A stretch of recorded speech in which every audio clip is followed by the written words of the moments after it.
Hello everyone. Thought I'd do a draft while I've got some pasta bake in the oven, so at some point I'm going to have to dip out and chuck some cheese on it. But in the meantime, let's draft. So, ooh, is this new? The background flush when you mouse over a card, that's very nice. I'm trying to think what I haven't played twice yet. I think it might be Abyssian is the only one left. It's either Abyssian or Vet, I think. Let's give Abyssian a try. Why not? Alright, what do we got? Void Pulse, now nerfed. Well, I guess it kills things, so not actually nerfed, but less of a, more of a niche, minor utility card, that's a better word, rather than the kind of super efficient life total manager. Golem Vanguard is medium. Darkfire Sacrifice, very spicy. Lady Lock and Star's Fury, both good cards as well. Star's Fury goes very nicely with Darkfire Sacrifice and Abyssian in general, actually. Oh yeah, that's crazy. That's a really good cross like this is the faction with like Death Watch and stuff like Soul. You know, we got Soul Grimoire, we got like Deathfire Crescendo, things to sort out. Lady Lock also very good with Wraithlings. And then we've also got a nowadays pretty good removal spell and a Keeper of the Veil, which I like these as well, actually. I think this is the spiciest pack. Like, this is the most interesting pack. These, we should be able to pick up this some other point anyway. My camera is very high up. We should be able to pick this at some point anyway. Whereas this is real spice. We're into this. Soul Shadow Pact. Star's Fury Soul Shadow Pact. If they have a board, they are dead. That is lethal. Wraithling Swarm with Lady Lock, pretty good. Dancing Blade's just a great card by itself. Shroud. Nether Summoning. Nether Summoning now costs 4. Summon non-token minions that were destroyed this turn on random spaces nearby your general. Non-token minions. Can you imagine? 9 mana, make like 4 dervishes, res them all, kill you.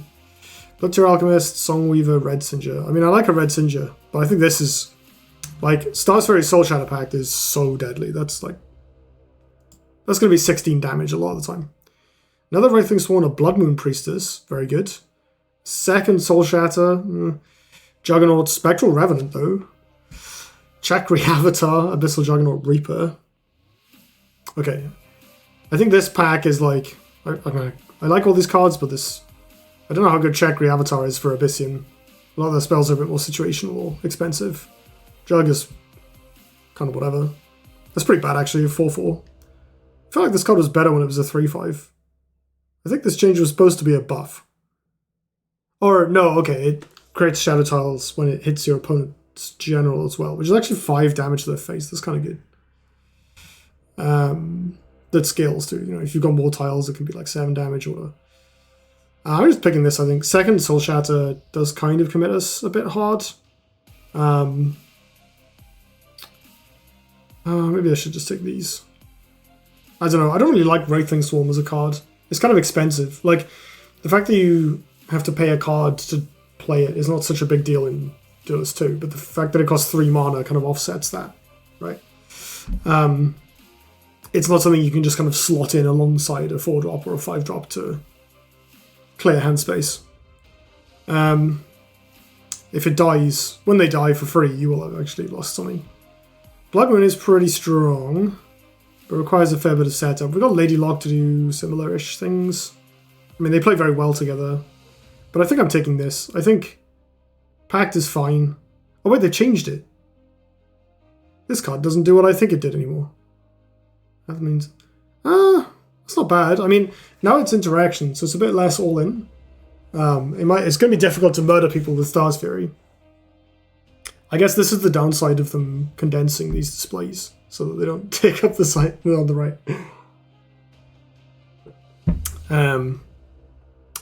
Yeah, I think we still pick this. I think the fact that this can be -2/-0 means this just wins like small minion trades or whatever. Okay, I don't want 3 of them. Syzygy is pretty good though. But I probably just want... Oh my god. Oh, we have to take this, right? Right is not going to be very good because our curve is high, but Terminus is great and then Shadow Over is fantastic. Now we have a couple of big combo plays essentially to kill our opponent.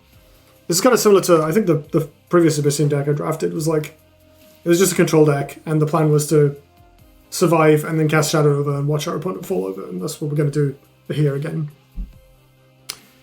Ooh, wow, okay. Some spice here. So I think we can discount this pack. We're not really a Nether Summoning deck because a bunch of our stuff is... I mean, it's kind of good with Revenant, right? You play Revenant, you hit them, they kill it, you resummon it, win the game, but... Besides that, like, we only have a couple of actual minions so far. And I think realistically, a lot of the time it's like, oh, they killed a 2-3. Or we're going to be trading on our turn. Like, this type of card doesn't really play super well with my play style because I like to be ahead on board a lot. I think this card is better if you've, like, hung back a little bit and you know, your opponent comes forward, they play minions in your face, you make trades, and then you... oh yeah, this doesn't work with Revenant at all. That's not how it works. That would be the old Nether Summoning. This version... Yeah, I think this card is... I mean, the ceiling on it's pretty high, but I think this card's bad. Right, Aura and Nexus I think is alright in 2-draw, and our card's looking kind of high, so it could be... It's pretty good with Abyssal Juggernaut. It's great with Revenant. Dancing Blades, like, this is all fine. Vorpal Reaver is just a phenomenal card as well. And with... I mean, Soul Shatter is not the all-or-nothing card it was before, but trading this in with Lady Lock in play, or they kill it and then we Soul Shatter a few of the Wraithlings, still pretty strong, so that's a contender. Then over here, we got a ping, we got a 2-drop, we're completely lacking 2-drops. And we do actually want them so that Soul Shatter pack does anything in the early game. It's pretty good with Rock Pulverizer. Then we've got Dark Nemesis. We do not need Dark Nemesis. We already have 2 7-drops that deal damage to our opponent's face the turn we play them. We don't need a 7-drop that deals damage to our opponent's face the next turn. So I think even though the Pulverizer is attractive, I actually want this, I think. I like the Nexus for weaving, like our curve is high, I like the Nexus for weaving in different bits. Honestly, with a Vorpal Reaver in the deck, that maybe changes the maths on Nether Summoning, because Vorpal Reaver is very good at killing itself for a lot of value. But we'll see. Darkspine, what does this do nowadays? Oh, that's trash. Night Sorrow Assassin, now a 4-2. Keeper of the Veil. So it's cute with Vorpal Reaver, but not particularly useful. Very good with Lady Lock. Kind of funny with Revenant. Again, not particularly useful. Revenant very rarely lives through a turn. And then we've got a Horn. Horn is kind of good here. We do have a lot of uses for Wraithlings. And it lowers our curve a little bit, right? Gives us something to weave in. Or we got a Night Sorrow and a Night Sorrow Assassin, or a Crimson Oculus. I think I like this more than the Oculus. And I think I like the Horn more than this random garbage. Aethermaster is a good 2-drop, but there's Darkseer. Ritual Banishing and Several, this is pretty appealing. Or we can take a second Shadow Nova at the cost of having Dragon Lock in the deck. I mean, having 1-drops isn't completely terrible because of Lady Lock and Soul Shatter. And having flying is like kind of alright. We have a Dark Terminus and a Night Sorrow, so we're not super in need of this type of effect. And we don't have that many efficient Wraithling generators, right? It's just the Horn. Wraithling Swarm into Writ Banishing is so inefficient. So even though Several is good, I think I'm actually going to take this. Double Shadow Nova is so much better than single Shadow Nova, right? Staff of Akir. Blood Moon Priestess Nether Summoning, no. Soul Shatter, Prismatic Illusionist, Black Solus. I mean, I rate Black Solus pretty high.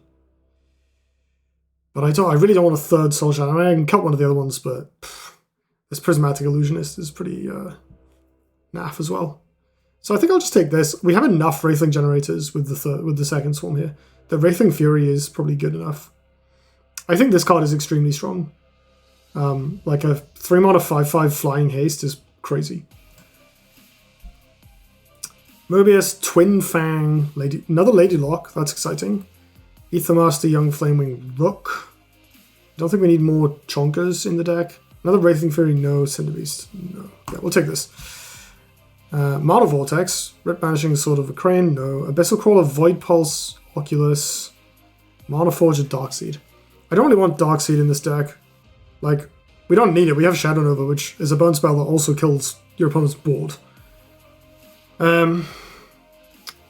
And we are doing creep stuff, right? We have a Juggernaut, we have 2 Shadow Novas, so the Abyssal Crawler is not totally awful. And we have a Rite of the Undervault, so actually being able to dump the hand sometimes with these 2 1-mana spells is kind of good. Our curve is high enough that I'm actually kind of interested in playing all these crappy 1-drops, such that we're constantly going like... We can go like 2-drop, 3-drop, 1-drop, 4-drop, 1-drop, 5-drop, 1-drop. You know what I mean? Like, keep refilling. So I think I'll take this pile. Shroud, we want. Nether Summoning, we don't. Darkspine again. Gloom Chaser is kind of alright. Wraithing Fury. Second Wraithing Fury is spooky. So this one we have the Horn, 2 Wraithing Swarms, and a Vorpal. This almost always leaves a Wraithling behind. Like it's very... Oh, and Dark Terminus, I guess, technically. This almost always leaves a Wraithling behind after they kill it. Like, it's very rare for them to kill this and then clean up all the Wraithlings. And if you do, it normally costs them so many cards that you don't really care. Elemental, we have a Crawler and a Juggernaut. Otherwise, this card is pretty embarrassing, but we could just try it. Because everything else... everything else sucks. Let's just take this for, like, cheap plays. Third Lady Lock and a Soul Grimoire. We want this. This is 10 out of 10. Soul Grimoire into Star's Fury is... Mwah. This is exactly what we want. Or the Sarlacc Wraithling Swarm Spectre. Sarlacc in this deck could be alright. Revenant's obviously great, but we've already got 3 7-mana burn effects. And when we've already got Shadow Novas, having extra Revenants is less worth it. Because Shadow Nova does the same thing, but they stack. Like if we play the second Revenant, yeah, they have to keep killing them, but that doesn't really matter, right? The second Shadow Nova deals 8. So I think what we want... I don't hate this Mist Dragon Seal. It's pretty memes. But yeah, Mist Dragon Seal was Vorpal Reaver though? Dude, why are these packs all together? I would slam all of these. This is just like a deck. This is an entire deck. But it's got to be this. I love Lady Lock so much. Like this is exactly the deck for it. We're gonna drag out the game. We're gonna go Shadow Nova into like lock Star's Fury into Shadow Nova. Our opponent's gonna die, and it's gonna be awesome. Do we want a Rash's Curse? Probably not. We certainly don't want a second Darkspine. I like this a lot. Blood Siren sounds First Wish. Windstorm Obelisk. I like Obelisks in general. And they play well with all the random Abyssian cards. There is kind of a non... Oh no, this is one that lets them move further. Oh yeah! No, that's great. Windstorm Obelisk with Star's Fury lets us set up the Soul Shatter Pacts for maximum effect. It's pretty good. Dreamgater, Grimrock, Eclipse, probably not. Wraithing Fury, Lightbender, no. Mana Forger, Shadow Reflection, Bright Skull.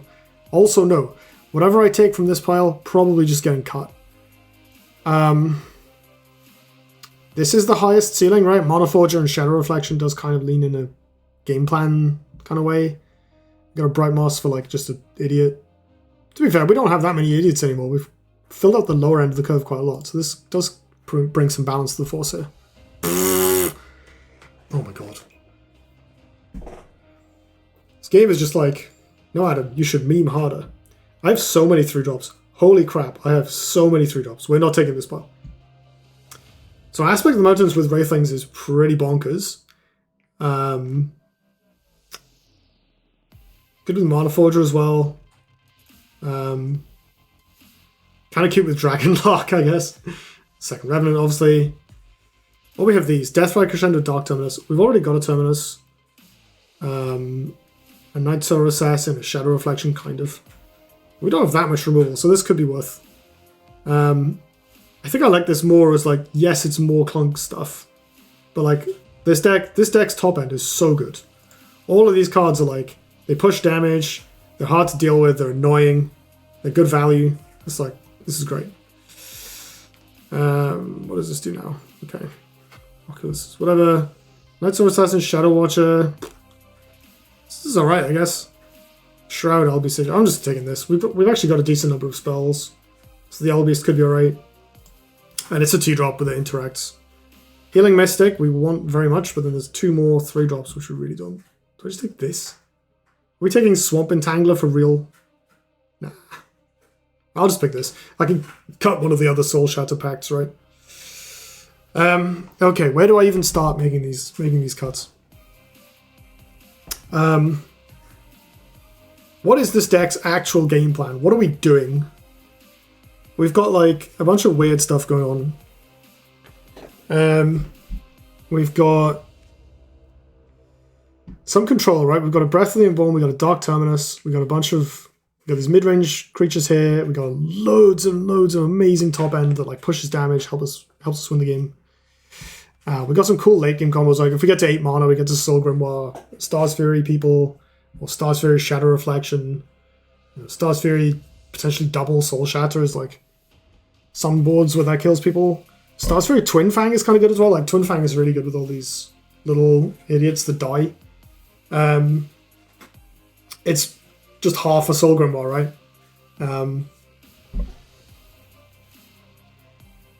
Yeah, it's just half a Soul Grimoire, which is fine for 2 mana. We'll take those. At the same time, we've also got this kind of like... We've got these Wraithing... Do we have 2 Wraithing Furies? Definitely want to cut one of those. We've got Wraithing Swarm and Wraithing Fury, or 2 2-drops and Wraithing Fury. I think that is kind of a no-brainer, right? The Wraithing Swarms are okay, but Wraithing Swarm is just such a... It's a very weak card. It doesn't set up for the late game very well. So we're definitely cutting that. We could cut the other one as well, honestly. I forget what it comes with, but maybe we'll go through. So, main questions are, how much of the low end do we need to cover correctly, and how much of this provides actual value? How much of this top end do we need? And then how do we get to the top end that we are keeping? I'm kind of tempted to genuinely just keep it all, but they will fill up the hand, right? You don't need all of these cards. We could cut a Revenant. We could cut one of the 6-drops, for instance. Like, cutting Revenant sounds really dumb, but we have 2 Shadow Novas. Our hand's going to fill up with 7-drops, and we're going to be sad, right? I don't really want to cut Shadow Nova. Like, this is the best of the cards up here, even though it's not. I mean, Volpuroof is probably the second best. I know it sounds wild to say, but like, I think Reaver is actually better than Spectral Revenant in Limited. It's cheaper, and it's so hard to deal with. And then it turns on, like after they kill it and you get a bunch of Wraithings, it turns on all of your terrible cards that are like, if you have 17 Wraithings in play, then you can get an extra bit of card advantage. All of those cards actually do something after they've killed your Volpuroof. Whereas Revenant, you kill something, or trade into something, they take 4, they kill the Revenant, you got a 2-for-1, congratulations. Shadow Nova does that, but it also sets up the second Nova to just obliterate your opponent, because 2 Novas in a row is 12 damage, which is going to kill them almost every single time. 2 Revenants is only 8 or 10 if one of them connects face. And that's just like, it's a threshold down, right? I kind of also want to keep, if we're going in that direction, I kind of want to keep the 2 Shadow Creep generators. Juggernaut does trigger when they trade into it as well. So if they kill it with 2 minions, like if they general hit plus trade a 2-drop, you get 2 creep tiles. That's actually really good. So actually, on reflection, this card is probably better than I thought, because the fact that it's a 4/4 is not a super big deal, because it works on counterattack, which I don't think it did before, right? The card was bad before because it didn't work on counterattack or the opponent's face, and now it does. So yeah, they'll kill it, but you get 2 creep tiles, and that means the Shadow Nova deals 6, which is a huge upgrade. We are about 20 minutes into this video. I'm going to pause real quick and go check on my food. Where's the pause? Alright, we're back. My pasta bake is successfully cheesed. I reckon I've got about 15 minutes before another commitment, so let's blast through this cutting process and go and grab myself some dinner and probably play around before I have to do that. Right, let's just cut some stuff real quick. No thoughts, head empty. Do I need 3 Lady Locks? Do I really need this Twin Fang? Is this Mobius going to do anything? Okay, that one can go, that's fine. Kind of like this pack. Cut this. I've got 1 pack left to cut. Oh yeah, let's get rid of one of these Soul Shatter packs. So we don't need 3 of those for sure. This one has a Wraithling Swarm and a Dancing Blades. I want a Dancing Blades for sure. I do want one Wraithling Swarm. This one has Jug and Revenant. We want those, so I'll just cut the breath. Cool. All right. Well, we got a loading screen. It's time to recommend some games. I've been playing a lot of demos recently because the Steam Next Fest was in the previous week. And after I got back from holiday, I was like, right, I'm going to catch up on some of this stuff. The ones that stood out to me the most, Battle Shapers is like, it's a roguelike FPS where you shoot robots, kind of similar to like RoboQuest or Gunfire Reborn in general style and ethos, except that your character is like Doomfist from Overwatch. She has like a giant, one giant power fist, and she can do these big dash punches. It's very satisfying, very fluid. And I really like its build system. I also played Home Safety Hotline. Hard mulligan, looking for something to do. Home Safety Hotline is a game where you're like an operator for a phone hotline, but set in like this 90s-esque terrible UI that's very well realized. But very quickly it becomes apparent that like this is not a normal. These aren't normal pests, normal household pests. There's some messed up stuff involved, and it's very creepy. They do a great job of that. I actually am going to slam this. Oh, what if it gets Entropic Decayed? Then I lose the game. What if they don't have Entropic Decay? Oh, they have like Dispel as well. I'll leave it. This is fine as it is. Oh, that's pretty good. Yeah, Home Safety Hotline. Great sense of creeping horror. Very inventive game. Does a lot with a little, which is always a really cool attribute. And then the one that really struck me emotionally was a game called The Cosmic Wheel Sisterhood, which is like this game where your protagonist is a witch, and she's like a fortune teller, and there's sort of tarot cards. And I'm not really into that sort of aesthetic, so I wasn't expecting much out of it. It turns out it's also a really biting and very clearly emotionally charged narrative game, and I am definitely a sucker for that stuff. So I really enjoyed the demo. I thought it was beautiful, and there's definitely like this game is going to make you cry, but it has this cool thing where like the fortunes that you tell determine the actual truth of the world of the characters, which is a really interesting way of integrating the two. This is kind of good. I need to kill this, right? Before it gets out of hand. So I could do something silly where I take this tile, I play Owlbeast, I Darkfire, sacrifice the Crawler, I Night Sorrow Assassin this. That leaves me with a 4/6 Owlbeast, this 4/2 Assassin. I can do all of that, right? Yeah, and then we draw 2, and I've got the Aura Nexus if the Owlbeast Sage does live. This has to be a nearby minion, so it's a bit awkward because my opponent can kill it. Unless I put the Owlbeast Sage here, and then... No, I can't. Yeah, okay. Fine. I think we do this. I think this is just like a perfectly fine play to make for tempo, you know what I mean? It sucks to take 4, but whatever. It has to be here. Go away. If my opponent wants to stand here and hit this, it limits their mobility a little bit. And we're drawing up to 4 anyway, because it's 2 draws, so lol. Yeah, no Entropic Decay last turn, so maybe we get away with this.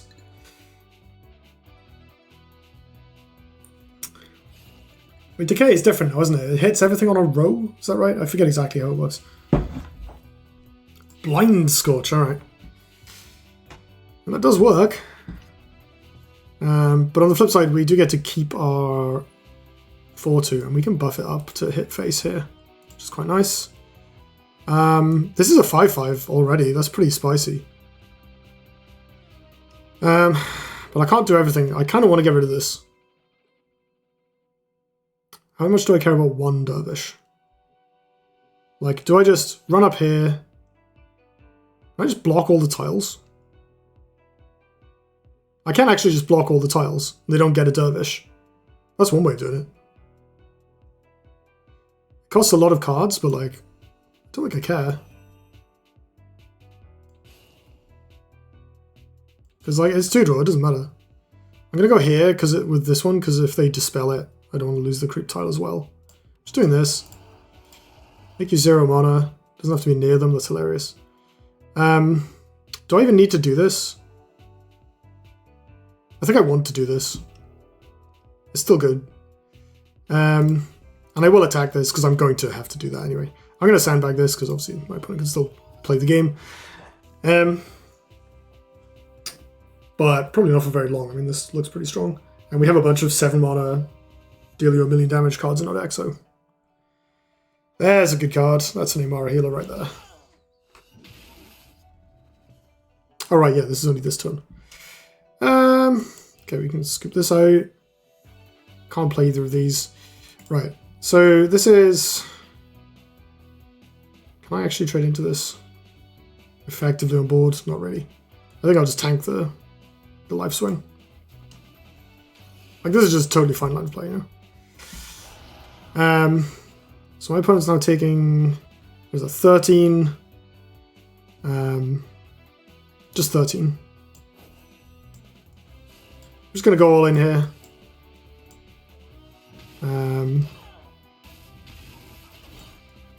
Killing this. Edging this forward. Opponent's pretty low on options here. I mean, Dominate Will is a card, but if they play that, they die, so that doesn't matter. And then I have, again, a billion top decks in my deck that... I mean, I have 3 cards that deal 6 out of hand right now with 2 Shadow Novas and a Revenant. And then, obviously, this is assuming they deal with this board, which I don't think there's a card in Vitrivian that can do that. And Big Provokes are a bit awkwardly placed. I could kill the 1/1 and do something, but this is fine.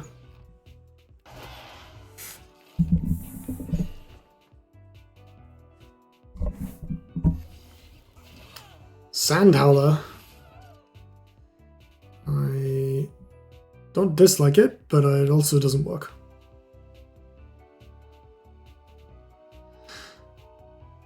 Good game, question mark? They have a mana. Okay, they're dead.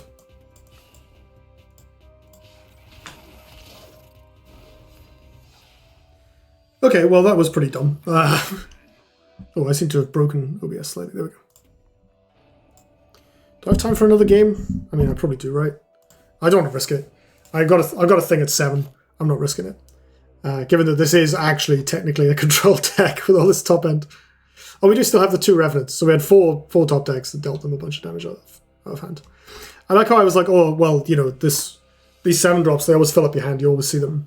And I don't think I drew a single one in the entire game, which is highly unlikely, but funny, considering my comment.